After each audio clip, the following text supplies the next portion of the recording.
శాంతి. సూరజ్బాయిజీ చెప్పిన ఆస్కా పురుషార్థ్. సంగమ యుగంలో బ్రహ్మవత్సలైన మనందరికీ ఏమి ప్రాప్తించినదో అది 4 యుగాల్లోనూ ఇంకెవ్వరికీ ప్రాప్తించదు. సత్యయుగంలో దేవీ దేవతలైన, విశ్వ మహారాజు అయినా, లేక ద్వాపర యుగంలో ఏ ఇతర చక్రవర్తులైనా వారందరికంటే ఎన్నో ఎక్కువ ప్రాప్తులు మనందరికీ కలిగాయి. తన ప్రాప్తులని గుర్తు చేసుకుంటూ ఉంటే రోజంతా సంతోషంతో ఊగిపోతారు. మనసు లోపల పాడుతూ ఉంటుంది, వాహ్, నా వంటి భాగ్యశాలులు ఇంకెవరూ లేరు, పొందాల్సినదంతా పొందాము, ఇంకేమి మిగిలి ఉన్నది అని. తన ప్రాప్తులపై ఒక దృష్టిని ఉంచండి.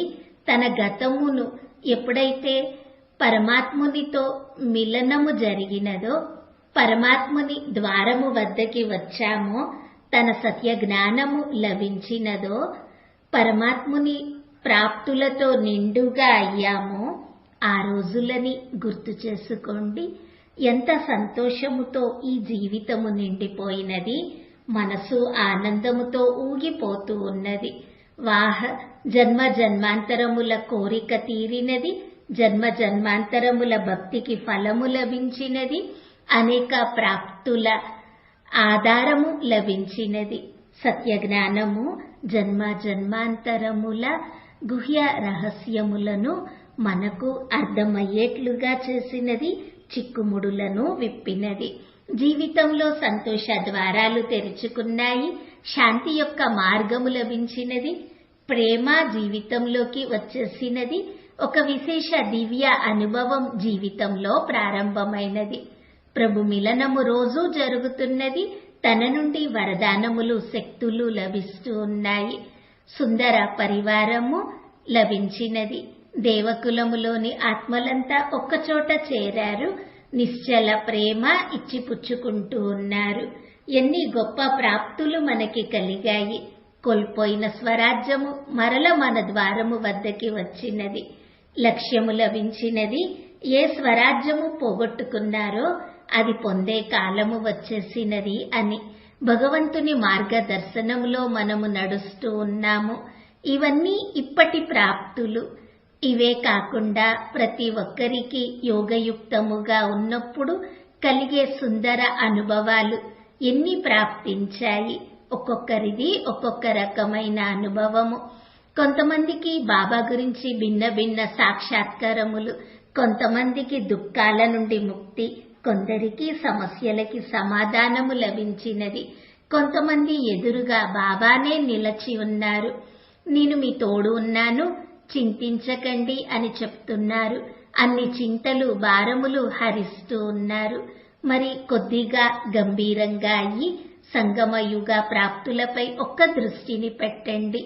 ప్రాప్తి యొక్క స్మృతి స్వరూపులుగా కండి. ఈ ప్రాప్తులు ఎన్నో ఎక్కువగా ఉంటే మనసు సంతోషంతో ఊగిపోతూ ఉంటుంది. దాంతో పాటుగా గుర్తు చేసుకోవాలి, ఎక్కడైతే నిశ్చయము ఉంటుందో అక్కడే విజయము. నిశ్చయము మనుషులని నిశ్చింతగా చేస్తుంది. నిశ్చయము విజయమును కూడా కలిగిస్తుంది. ప్రతి విషయంలోనూ నిశ్చయము. మీరు విద్యార్థులైతే పరీక్ష యొక్క రిజల్ట్స్ లో నిశ్చయము ఉండాలి. స్వయంపై నిశ్చయము ఉండాలి.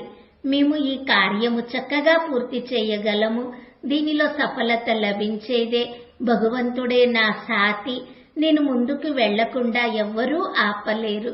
ఇలా ఎంతగానో నిశ్చయము అవసరము. కార్య వ్యవహారములలో ఉన్న దానిలో కూడా నిశ్చయము. నాకు ఇంత ప్రాప్తి కలిగేదే, నా కార్య వ్యవహారము ఇలా చక్కగా జరిగేదే, సఫలత నాకు ప్రాప్తించేదే. ఇలా నిశ్చయము మన విజయమును సరళతరం చేస్తుంది. నిశ్చయం యొక్క వైబ్రేషన్సే మనల్ని విజయము వైపుకి తీసుకెళ్తాయి. ఆ విజయము మాయపై అవ్వవచ్చు, లేక క్రోధముపై, లేక కామముపై అవ్వవచ్చు. మనకి విజయము నిశ్చితము. నేను విజయీ రత్నమును. ఇలా ఈ రోజంతా స్మృతిలో ఉందాము. నేను కల్ప కల్ప విజయీ ఆత్మను.